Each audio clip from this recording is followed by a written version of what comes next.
Bismillahirrahmanirrahim.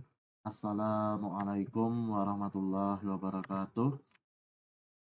Kali ini saya akan menjelaskan pada materi hari ini tentang string. Kita ada 5 subtopik ya pada hari ini. Yang pertama ada konstanta dan variabel string. Yang kedua adalah inisialisasi string. Ketiga adalah input-output data string. Yang keempat, mengakses elemen string. Dan terakhir, fungsi-fungsi mengenai string. Dia ada 5 materinya hari ini. Yang pertama,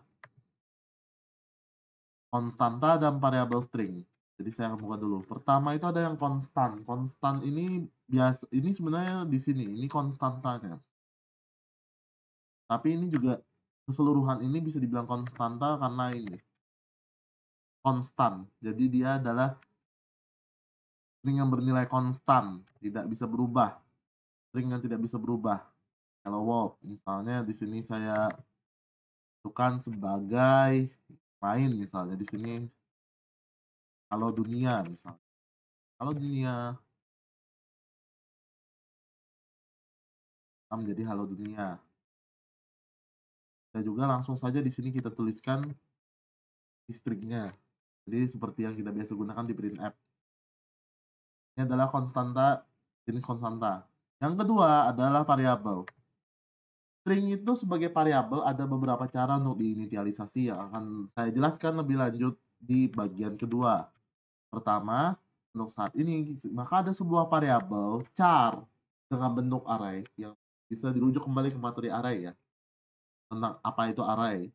Jadi ada char array dengan namanya nama variabelnya itu nama yang isinya adalah alis. Oke, kalau nggak mau alis di sini saya ganti misalnya namanya data. Maka kalau kita print itu adalah apa? Ini Bob ya, Bob aja. Saya cowok. Ini Bob, ini Bob.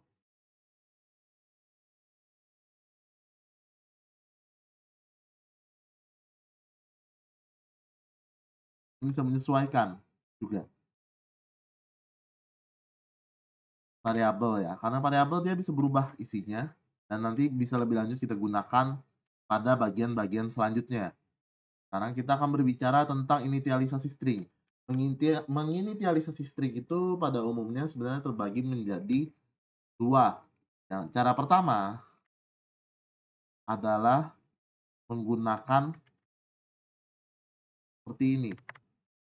Kalimat satu tidak apa-apa. Yaitu menggunakan char diikuti dengan array.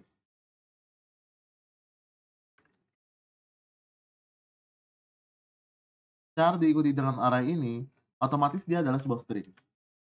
Ini cara inisialisasi pertama. Cara inisialisasi kedua, sebenarnya konstan ini tidak harus ada. Jadi kalian bisa seperti ini, menggunakan char bintang. Char bintang mengisyaratkan bahwasanya ini variabel adalah string. Ini juga string nih. Bedanya apa? Kalau cara pertama, itu kalian menentukan ukurannya dari awal. Kalian set ukurannya dalam kotak array-nya. Kalau cara kedua, ukurannya akan menyesuaikan dengan panjang string kalian. Misalnya panjang awalnya adalah 20, maka ukuran yang diberikan adalah 20. Dan dia akan lebih dinamis mengikuti panjang yang akan diberikan ke dalamnya. Kira ini lebih superior, tapi ini juga mempunyai risiko-risiko lain. Kait dengan ada risiko-risikonya juga. Jadi bukan berarti selalu seperti ini solusinya. Be careful. Jadi ada yang menulisnya seperti ini ya. Ada yang menulisnya seperti ini. Jadi yang pertama itu cara pertama menggunakan sebagai array dari karakter yang menggunakan pointer kedua.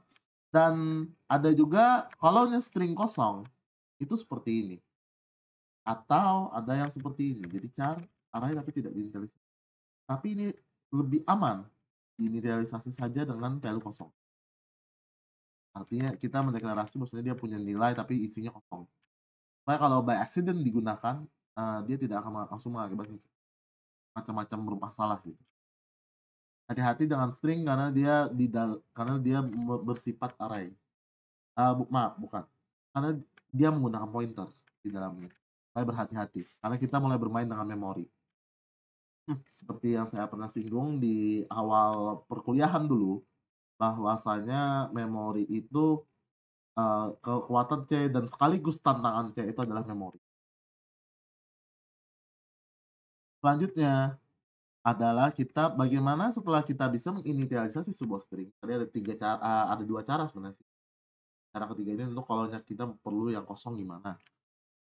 Itu adalah melakukan input outputnya, atau memasukkan dan mengeluarkan data.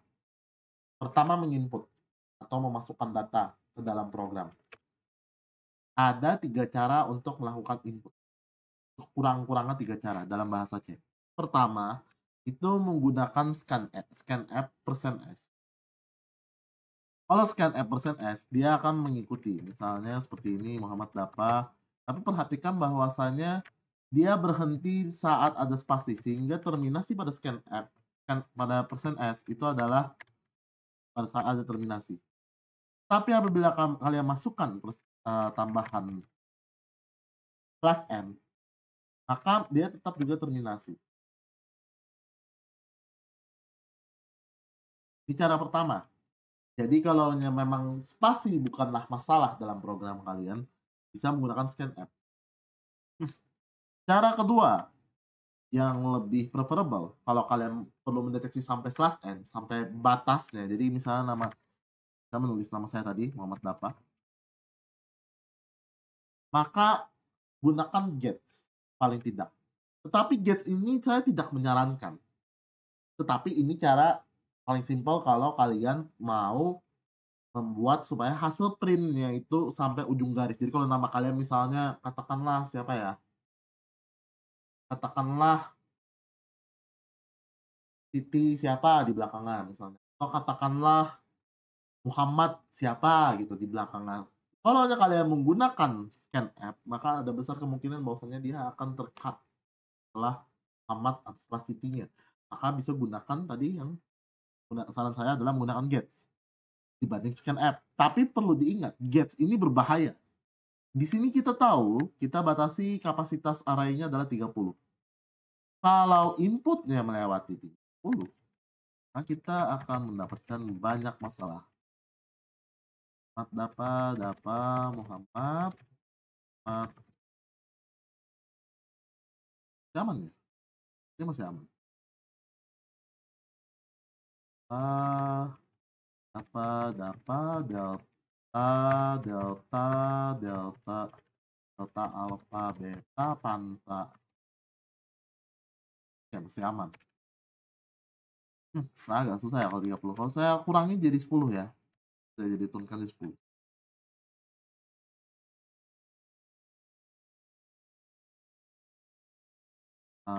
Delta aja. Delta. Aman ya. Terus saya kasihkan 3.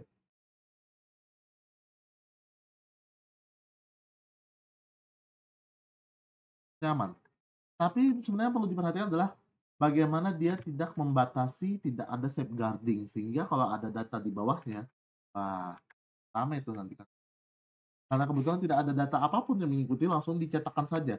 Maka overflow-nya tidak ada masalah. Yang perlu dicatat, di sini terjadi overflow.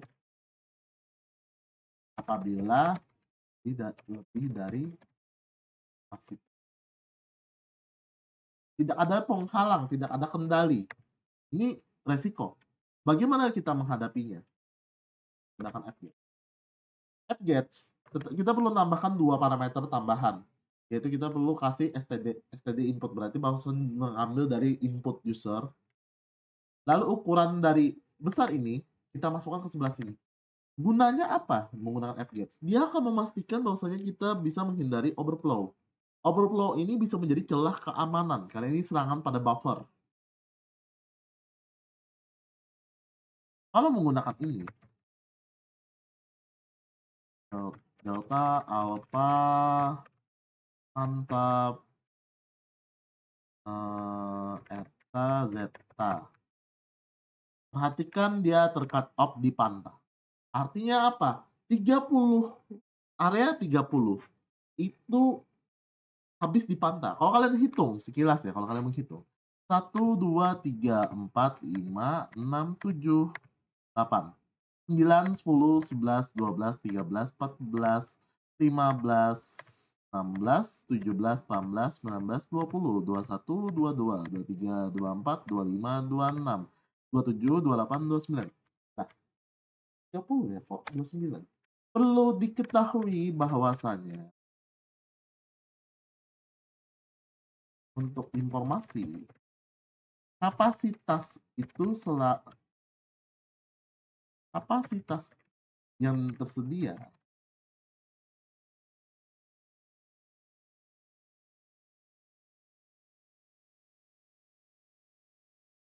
lebih enak ya. Nah, makan ini ya, terus yang sini. Kapasitas yang tersedia itu selalu eh array minus 1 karena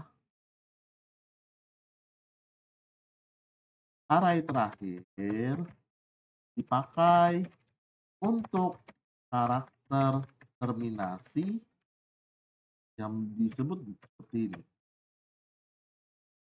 Jadi 30 sebenarnya kalian cuma punya kapasitas 29. Jadi di slot di posisi ke-29 dari stringnya itu tidak bisa kalian pakai. Ini berlaku di semua string tanpa kecuali. Ya, kecuali yang kena masalah overflow ya. Tapi technically ini seharusnya berlaku di semua. Sehingga selalu yang terakhir itu digunakan login. Pesan S nama Anda. Kalian bisa lihat. Cara output, ya klasik lah. Gunakannya biasanya printf ya pada umumnya. Kalau kalian nanti belakangan kita membahas file, kita bisa menggunakan file. Tambahan caranya, tapi saat ini saya tidak akan menyinggung file sama sekali karena kita belum masuk ke sana. Lalu terkait, perlu kita ingat ya, string itu array. Array berarti dia memiliki elemen, namanya elemen. Saya tidak menyinggung ini sebelum. Nah, agak harus saya lewatkan istilah ini. Jadi setiap isi dari array, setiap dalam array itu kan setiap isinya ada banyak gitu ya. Nah, setiap isinya disebut elemen. Nah, misalnya ada teks data. Data itu terdiri atas array dari 0 sampai 4. 1, 2, 3, 4, 5. Perlu diingat ada terminasi, jadi ini sebenarnya ukurannya 6 aslinya. Maka di posisi 0 itu adalah huruf D. Posisi 1 ini adalah huruf A. Posisi kedua adalah huruf F. Ketiga F, yang keempat A. Maka yang tercetak kalau seperti ini adalah D dan A. Ini adalah cara mengakses elemennya. Kalau kalian mau mengakses dalam skop bentuk loop, maka kalian bisa seperti ini. Misalnya for integer i sama dengan 0, i kurang dari, ini 5 ya. Wait, ya 5. I plus plus.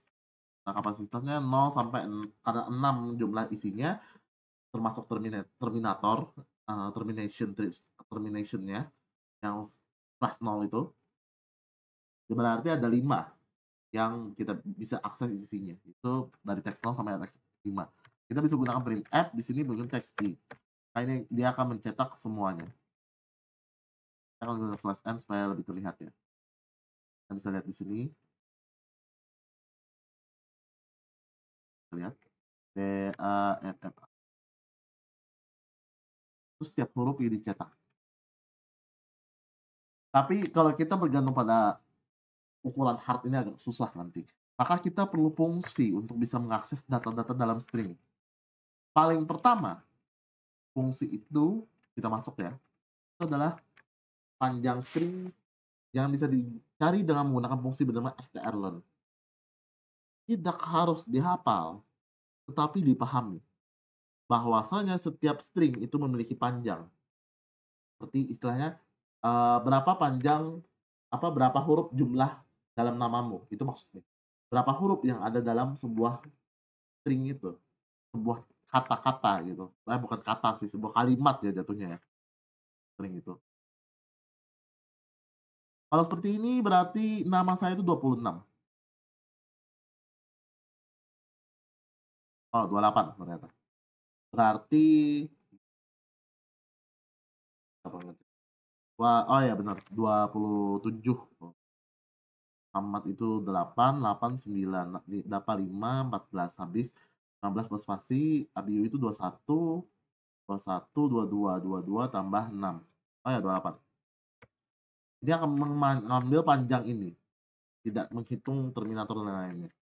Tapi kalian pasti akan menggunakan dari 0 kan, sehingga di sini saat kalian input di sini strlen-nya berarti kan kalian menghindari ujung string. Fungsi pertama strlen. Bisa digunakan dalam konteks seperti ini, misalnya. Jadi saya ingin mengakses sebuah teks tadi yang teks ini, saya bisa menggunakan kalau teksnya berubah, saya tinggal masuk strlen dari teks. Sehingga misalnya sini saya ubah jadi dapa abiu. Kalau di sini Muhammad dapa. Kalau kalian perhatikan nanti, yang akan muncul cuma Muham di awalnya, tapi setelah strlen yang ini, maka akan muncul lengkap sampai Muhammad dapa. Muhammad dapa saja cukup ya.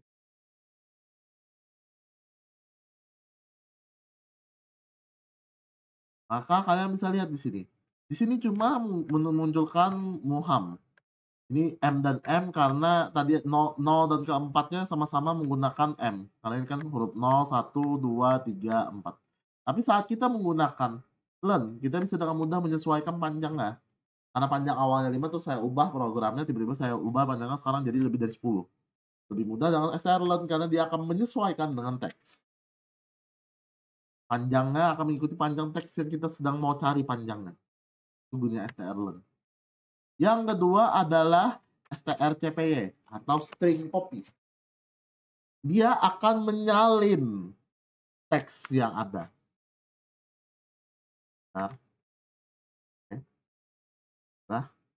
Dia akan menyalin string yang ada. Jadi awalnya misal stringnya di sebelah sini ada hello, sebelah sana akan jadi hello juga. Seperti ini. Ini hello ya. Saya D dulu. Di sini muncul hello. Saya ubah yang ini, ingat ya, destination kapasitasnya cuma 10. Hati-hati. Muhammad itu 8 huruf. Maka destination-nya, saya tidak pernah men-set destination, saya hanya men-set source-nya aja. Source-nya itu berubah, maka berubah juga di destination, karena saya mengcopy dari source ke destination. Jadi membacanya adalah salinkan string, strcpy, salinkan string ke destination 1 dari source 1. Seperti itu. Dari sumber. Source ini sumber. Pertama ada yang namanya strcpy. Kedua, ada yang namanya strcat. Strcat itu agak berbeda dengan strcpy adalah kalau strcpy kita artinya mengkopas isi penuh langsung kita kopas ke yang berikut. Jadi dari awalnya di sini yang di A dipindah ke B. Kalau strcat itu concatenate. Jadi dia akan menyambungkan antara sumber dan tujuan. Sumbernya yang sebelah kiri jadi str1 ya, dimasukkan ke str2. Sehingga hasilnya yang awalnya hanya hello, yang keluar justru hello world karena world-nya dimasukkan. Jadi misalnya ini awalnya sini Muhammad saja. Terus ini saya masukkan sini dapa saya masukkan, terus di sini cuma Muhammad. Maka nanti yang di print adalah Muhammad dapa karena dia menyambung duanya. Dia disambungkan oleh strcat.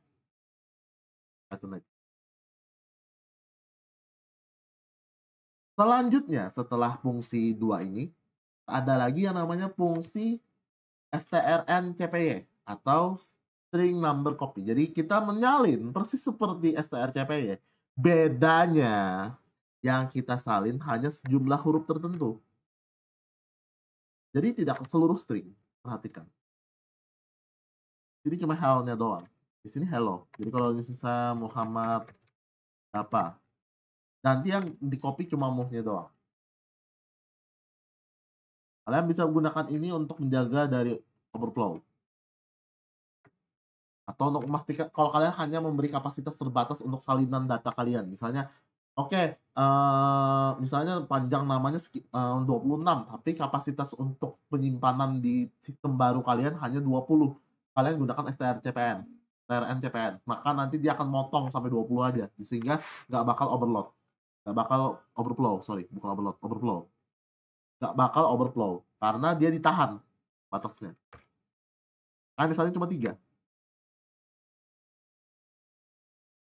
Selanjutnya ada namanya strcmp atau yang lebih disebut dengan string compare. Ini digunakan untuk mengetahui apakah dia sama atau enggak. Intinya itu dulu, sama atau tidak. Kalau kalian lihat ya, ini akan muncul string sama. Karena ABC dan ABC sama persis. Tapi kalau saya ubah A yang ini jadi besar, maka dia tidak lagi sama persis. Hilang. Karena apa? Sama persis itu dimaksud persis, ya persis. Beda besar kecil itu nggak persis sudah. Perlu dimengerti ini, bagaimana cara kerjanya. Jadi kalian bisa menggunakan, kenapa menggunakan sama dengan 0? Jadi yang keluar dari strcmp itu adalah sebuah angka. Angkanya itu punya makna. Jadi jika angka yang keluar adalah 0, artinya dia sama. Jika bukan 0, kemungkinannya 2. Angka string yang kanan lebih besar dari string yang kiri, atau string yang kiri lebih besar dari string yang kanan. Pada kebanyakan kasus kita sebenarnya tidak perlu tahu. Kita pun sudah tahu, oh berarti dia bukan string yang sama, udah selesai. Permasalahan itu tidak penting lagi sisanya.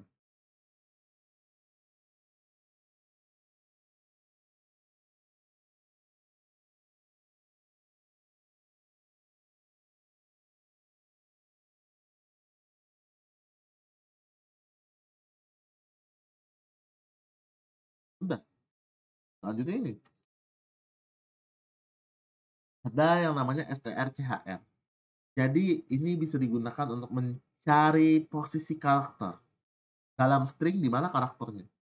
Tapi yang menarik adalah strchr itu tidak mengeluarkan angka langsung, tapi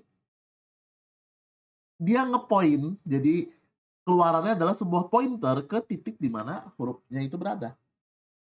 Maka kalian harus menyimpannya dalam sebuah char bintang, seperti ini. Ada sebuah pointer char yang ngepoint ke posisi itu, ke posisi hurufnya. Dalam kasus ini kalau hello berarti ini akan ketemu huruf E-nya di huruf kedua, posisi kedua. Yang muncul dia posisi 1 karena dimulai dari 0. Jadi kalau kalian mau benar-benar pas, silakan tambah 1 di sini. Jadi berarti ini kan posisi kedua dari huruf pertama. Ini. Kalian harus kurangkan dengan string aslinya. String aslinya kan hello ya. Kalau stringnya nanti namanya misalnya dapa, berarti sini harus jadi dapa. Kalau dia variabel, masukkan aja variabel, lebih enak. Jadi ini membantu kalian mencari posisi. Kalian bisa, ciri-ciri satu hal penting adalah selama ini tidak nol, berarti masih kalian bisa terus cek posisi, apakah ada huruf selanjutnya, apakah ada huruf selanjutnya, apakah ada huruf selanjutnya. Nah, kalian cari huruf L. L pertama kalian bisa temukan, tapi nanti ada L kedua pasti. Kalian bisa cari lagi dengan menggunakan apa? strchr ini dalam sebuah loop while cek apakah dia nol atau tidak. Seperti ini. Tuh. Ini namanya null check. Fungsi selanjutnya adalah str. str itu jadi carikan saya string dalam string, atau kita carikan kata dalam kalimat bahasanya. Tapi kalau saya bilang kata dalam kalimat kan aneh ya. Jadi lebih tepatnya itu kalimat dalam kalimat. Jadi ada kalimat panjang, saya mau cari kayak potongan kalimatnya doang. Nah, seperti itu.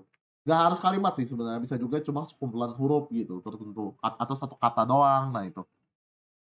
Kalau seperti ini, nanti dia akan mencari Apakah ada? Kalau ada, dia tidak akan bernilai 0. Sehingga dia bisa bilang, substring ditemukan. Posisinya dimulai dari waktu Dapa Abiyur Rahman setelah Muhammad. Itu resultnya. Jadi dia memotong dari posisi di mana huruf pertama match pertama, bukan huruf ya. Jadi match pertamanya ditemukan, ke belakang semua diambil dia masih.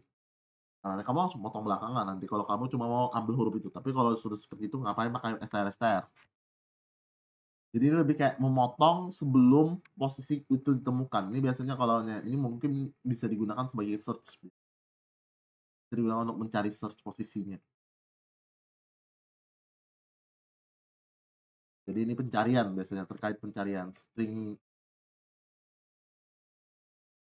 Bisa dibilang juga semacam string search jatuhnya. Terakhir adalah buffer. Buffer. Buffer ini adalah kalian melakukan proses untuk memprint, tapi tidak langsung di-print. Ya tahu kan print app yang biasanya kalian bikin format print apa macam-macam itu. Nah, itu bisa disimpan dulu. Jadi nggak langsung di-print. Gunanya ini biasanya banyak nanti berkaitan dengan struktur data, penyimpanan data. Kalian menyimpan data kan, kalian kan nggak harus selalu ngeprint setiap data. Misalnya data pasien dalam rumah sakit, bahaya sekali kalau kalian langsung print asal-asalan. Kalian kan bisa dulu simpan di buffer, bahwasanya oh ini datanya ya. Tapi bener nggak? Punya akses nggak? Bisa bisa mengakses nggak orang yang bersangkutan untuk dikeluarkan dalam bentuk print. Kalian bisa verifikasi dulu sebelum kalian lakukan print app. Gitu. Tapi datanya udah ada, nggak perlu ditanya lagi. Datanya udah di sana. Nah ini overflow nih gimana? Di belum sering sama di sini. Oh, ini overflow nih berarti. Terus cuma 3 padahal. Oh, overflow. Ini menarik ini. Nah, jadi tetap data yang tadi kembali dulu kita ke bawah. Data ini kan bisa dilihat ya. Di sini saya persen S, di sini umur. Ini data semua disimpan di dalam buffer dulu. Jadi kayak kita nggak langsung cetak, tapi kita simpan dulu. Nah, ini penyimpanannya menggunakan sprint app ini fungsinya, sprint app. Kalian tetap harus print app biasa setelah sprint. Ini menyimpankan formatnya. Jadi kalian di print app, kalian nggak perlu nge-format lagi. Itu enak kan? Jadi update datanya lebih enak juga. Kalian tinggal mencek data di buffernya. Oh, datanya gini. Tapi user nggak tahu kalau kalian lagi lakukan cek. Itu yang penting. Kalian menggunakan buffer. Ini disarankan karena ini sepertinya ini harus tetap lebih besar meskipun dia hanya mengambil sebagian.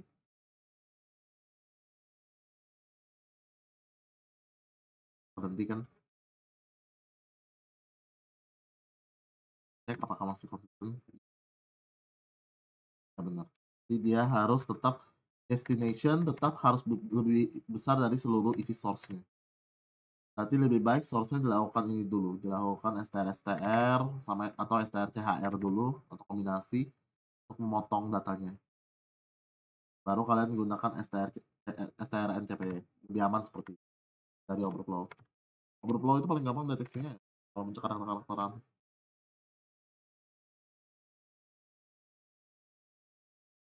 Ya, itu untuk materi string ya. Jadi ini keseluruhan string kurang lebih seperti ini. Ada banyak memang sih. Dan ya demikianlah untuk bagian string ya. Jadi ini keseluruhan materi string. Jadi saya akan sediakan filenya. Saya sediakan sebagai downloadable. Jadi kalian bisa download file ini juga untuk kalian pelajari. Silahkan. Jangan alis ini.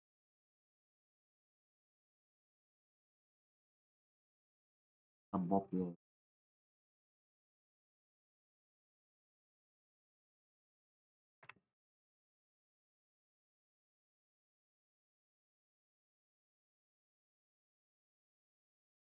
Oke. Jadi dia bicara umur saya bukan 25. Atau pembuatan video. Ini hasilnya adalah seperti ini.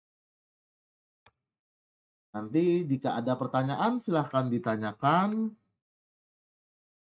saat di kelas bagi yang mengikuti kelas saya. Jika tidak silahkan tinggalkan juga di kolom komentar juga boleh. Terbuka untuk kolom komentarnya juga. Titik saran saya terbuka, apabila ada kurang lebihnya saya mohon maaf. Terima kasih, saya akhiri. Wabillahi wal taufiq wal hidayah. Wassalamualaikum warahmatullahi wabarakatuh.